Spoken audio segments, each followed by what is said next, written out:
Hi there, I'm Brian Waller, President of the Technology Association of Iowa. Now, more than ever, Iowa companies are seeing themselves as technology companies. With me today is the Chief Information Officer of Wells Enterprises in LeMars, Iowa, Ryan Schaap. Ryan, for those people that don't know, what is Wells Enterprises? Yeah, Brian, good morning. Thanks for having me. So Wells Enterprises, we're an ice cream manufacturing company headquartered in LeMars, Iowa.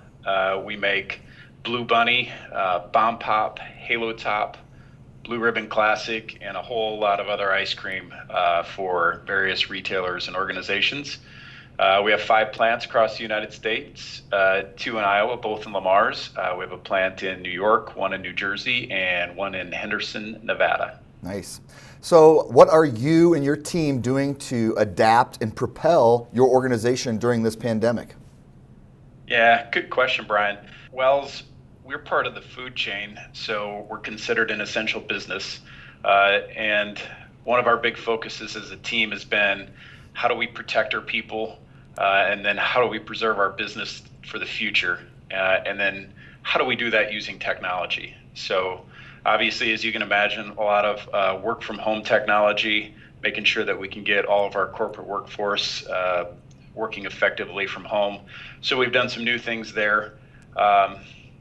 We've had to focus on some new pieces of technology to enable that. For example, we didn't have a good electronic signature system in place when this whole thing hit. That was something that was made very obvious to us, so we reacted quickly to that to make sure we had that in place for our teams.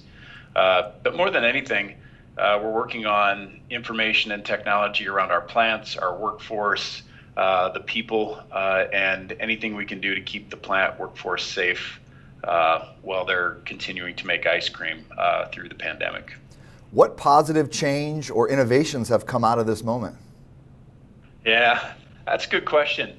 One of the things I think that's for anybody that's running a manufacturing facility, right? Manufacturing is going to be very different going forward. I think we look at the process of screening people coming into the plant. Today we have nurses at every door.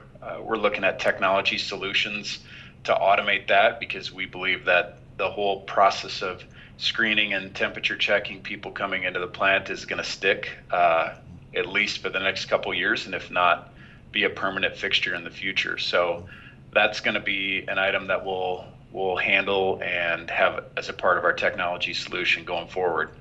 I think there's also going to be some really creative stuff coming out of plant workforce technology, maybe tracing technology that you've heard Google and Apple talk about, where they might be able to monitor proximity of people in the plant and be able to go back and historically trace people's patterns as they walk through the plant and make sure they're not coming into contact with other people.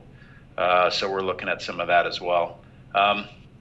So some really interesting stuff, and I think the future of manufacturing and manufacturing technology is going to be really fun to be a part of for the next couple of years as it evolves coming out of this. Well, you kind of talked a little bit about it, but if you have a crystal ball and look into the future, anything that you left out I wanted to talk about that is on the horizon through this?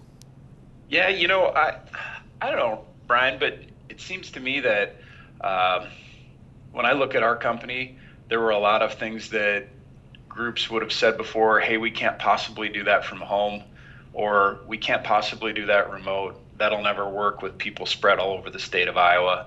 And I think what we've proven is that those things can be done and that technology can be used to enable a lot of teams that people thought probably couldn't effectively work remote before. And I think that's a really positive thing for our companies and for technology, but not only that, but for Iowa. I think about our state and the fact that we've got a lot of remote communities, and technology can be a driver to pull them all together.